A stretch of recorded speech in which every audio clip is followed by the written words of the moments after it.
I am honestly not sure why this always happens on Saturdays, but for some reason it does.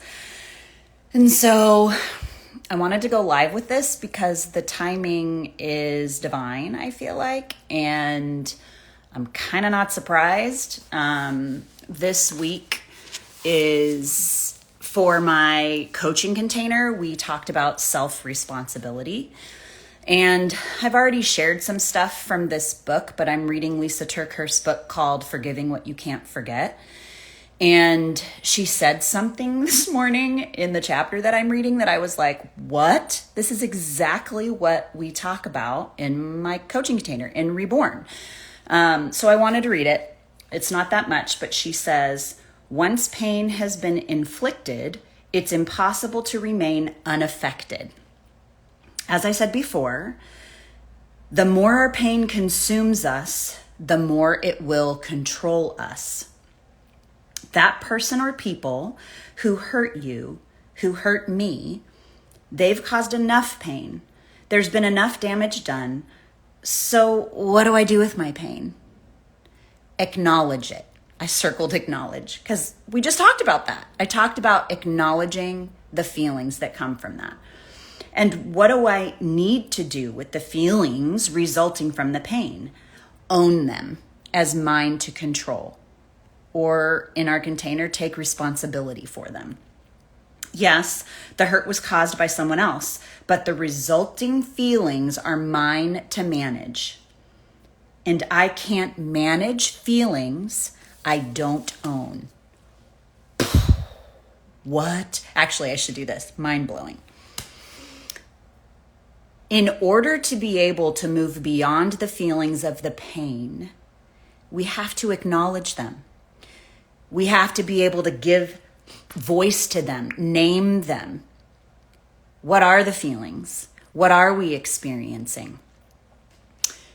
And so the activity or the action that I asked the people in my container, the adoptees in my container, to take this week was to just be curious. Not judgmental of what they were feeling, but curious. Just go, well, that just felt something. So what was that? And they have feeling sheets that they can actually look at and try to be able to identify, name, become aware of, bring to the surface those things that they are feeling. Because for us adoptees, that pain that happened was pre-verbal. And I know I've talked about this a lot, but I can't not mention it. When she's talking about the pain, she's talking about when it's been inflicted, it's impossible to remain unaffected. For me, that pain happened from someone who was supposed to want to keep me, want to love me, want to cherish me. But instead, she chose to attempt to abort me twice. The impact on my neurodevelopment in the first 12 weeks of my life, I believe, was profound. And being relinquished 4 times in the first 7 weeks of my life, I also think was very painful for an infant with no words. So how do you process that pain? That's the question. How do you do that? Well, for me, what I had to do was I had to go back to that infant person.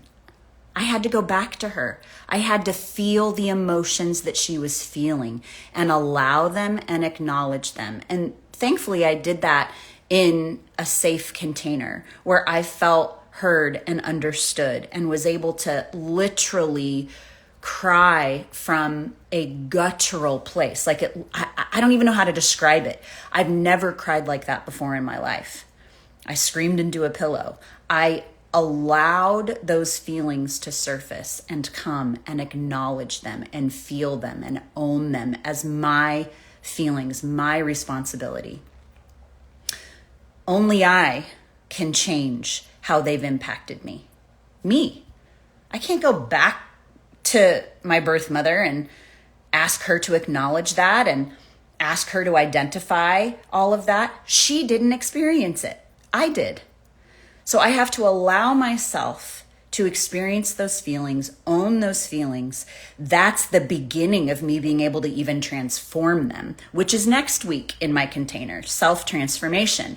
And I'm going to talk about that in the email that I'm sending to my clients this next week. I'm talking about self-transformation and how we can, those feelings that we feel that happen in that neurodevelopment, that we actually experience them in our body as energy, and how to change that energy into something that can work for us instead of against us.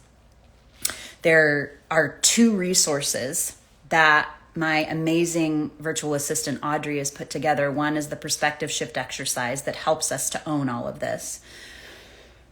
And the next one she just finished is from the self-transformation module about how to transform our emotional triggers into something that can become powerful for us, a shift for us. It's those little imperceptible shifts that we make on a daily basis that make an impact in our life. So anyway, I will link those resources because I think they're really, really helpful, and they've absolutely revolutionized and changed my life. And so I want to share them with you. So thanks for listening this morning, going down my little rabbit hole. I don't know why they happen on Saturdays, but they usually do. And when they happen, I can't not share. I just have to. Anyway, love y'all. Hope you're having a great weekend. See you later.